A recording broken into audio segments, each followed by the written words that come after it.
सोहनलाल एक गांव में फलों की ठेली लगाता था। वह खेतों से ताजा फल खरीद कर लाता था, इसलिए उसके फल बहुत जल्दी बिक जाते थे। एक दिन एक सेठ जी सोहनलाल के पास आए। अरे भाई सोहनलाल, तुम्हारे फल तो फटाफट बिक जाते हैं, लेकिन इस गांव में सस्ते फल बेचकर तुम्हें कम बचत होती होगी।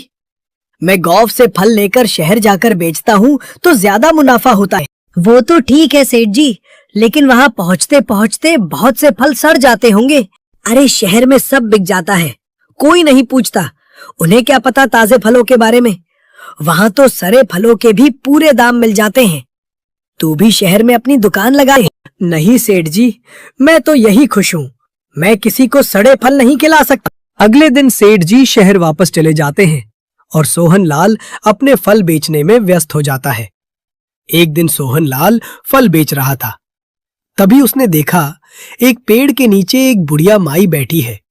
वे काफी कमजोर थी और उनसे ठीक से बैठा भी नहीं जा रहा था। कुछ देर बाद बुढ़िया माई वहीं लेट गई।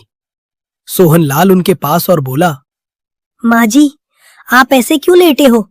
आपकी तबीयत तो ठीक है? बेटा, मेरी तबीयत ठीक नहीं है। मैं बहुत बीमार हूँ। मेरा बेटा बहू शहर गए हैं, मैं यहाँ अकेली रहती हूँ। तबीयत ठीक नहीं होने के कारण खाना नहीं बना पाती। आज वैद्य जी से दवा लाई हूँ। उन्होंने कहा कि खाना खाने के बाद दवाई खाना, लेकिन मुझ में इतनी ताकत नहीं कि मैं अपने लिए खाना बना सकूं। यही सोचकर कुछ देर इस पेड़ के नीचे बैठ गई। अरे माँ जी, आप क्यों चिंता करती हो? मैं अभी आपके लिए ताजे फल लाता हूँ। ये कहकर सोहनलाल माँ जी को फल लाकर देता है। फल खाकर माँ जी अपने घर जाने के लिए चल देती हैं। सोहनलाल उन्हें पकड़कर घर छोड़ देता है। माँ जी, मैं रोज आपको घर पर ही फल दे जाया करूँगा। जब तक आप ठीक नहीं हो जाती, खाना मत बनाइएगा। लेकिन बेटा, मेरे पास तो इतने पैसे नहीं है जो मैं तेरे फलों को मोल दे सकूं। माँ जी, मुझे आपसे कुछ नहीं चाहिए। आप पैसों की चिंता ना करें। अगले दिन से सोहनलाल बुढ़िया माई के घर ताजे फल पहुंचाने लगा। धीरे धीरे बुढ़िया माई ठीक हो गई। एक दिन सोहनलाल फल बेच रहा था, तभी उनके पास एक औरत आई और उसने कहा, भैया, मेरे पति बहुत बीमार हैं। डॉक्टर के कहने पर मैं उन्हें शहर से गांव लाई हूँ। हम सामने वाले घर में रहते हैं। तुम रोज सुबह ताजे फल हमारे घर भिजवा देना। अगले दिन सोहनलाल फल लेकर उनके घर पहुंच गया। सोहनलाल, बहन जी, फल ले लो, फल ले लो, फल। लेकिन उसकी आवाज सुनकर कोई नहीं आया।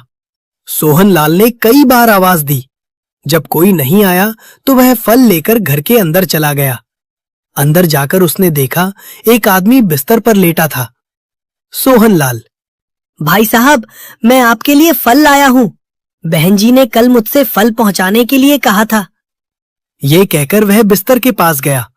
वहां पहुंचकर उसने देखा कि ये तो वही सेठ जी हैं, जिनकी शहर में फलों की बड़ी सी दुकान थी। सोहनलाल, अरे सेठ जी, आप यहाँ कैसे? आपकी तो शहर में फलों की दुकान थी। सेठ जी, भाई, मैं अब सेठ नहीं रहा शहर में। मैंने ज्यादा पैसों के लालच में फलों पर केमिकल लगाना शुरू कर दिया। उन फलों को खाकर एक लड़का मर गया। उसके घर वालों ने मेरी दुकान में आग लगा दी। इसी सदमे से मैं बीमार पड़ गया। वहां शहर में कई लोग मेरी तलाश कर रहे हैं। किसी तरह छुपते छुपाते मैं इस गांव में आ गया। तुम्हें कल मेरी पत्नी ने फल देने के लिए कहा होगा, लेकिन मैं ये फल नहीं ले सकता। मेरे पास पैसे नहीं। सेठ जी, पैसों के लालच में आपने सड़े फल लोगों को खिला दिए। अब ना आपके पास सेहत रही ना पैसा। मैं ईमानदारी से ताजे फल बेचता हूँ और मजे मैं रहता हूँ। उसकी बात सुनकर सेठ जी रोने लगे। सोहनलाल, सेठ जी, आप चिंता ना करें।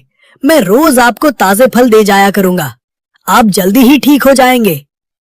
अगले दिन से सोहनलाल सेठ जी के घर फल पहुंचाने लगा। कुछ दिनों में सेठ जी ठीक हो गए। सेठ जी ने सोहनलाल के साथ वही छोटी सी फलों की दुकान खोल ली और ताजे फल बेचने लगे। कुछ दिनों बाद सोहनलाल की दुकान पर वही बुढ़िया माई आई। यह सुनकर सोहनलाल बहुत खुश हुआ। उसे विश्वास नहीं हो रहा था कि जिले का कलेक्टर उसे जैसे मामूली आदमी के पैर छू रहा था।